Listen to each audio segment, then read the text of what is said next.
জানো প্রিয়, পাকিস্তানি একজন লেখক বলেছিলেন, আমার জানাজায় আসলে একটু সময় মতো আসার চেষ্টা করবেন।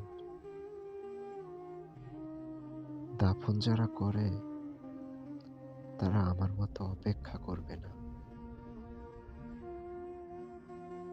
কত গভীর এই দুইটা লাইন। অপেক্ষা কি সে কেবল ওই মানুষটাই জানে যে ফিরবে না জেনেও অপেক্ষা করে, যে ফিরবে না জেনেও অপেক্ষা করে দীর্ঘ একটা জীবন।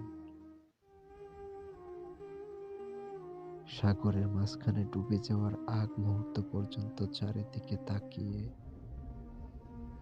একটু ঠাঁই পাওয়ার অপেক্ষায় যে মানুষ ছটফট করে। অপেক্ষার সময়টা হয়তো তেমনই।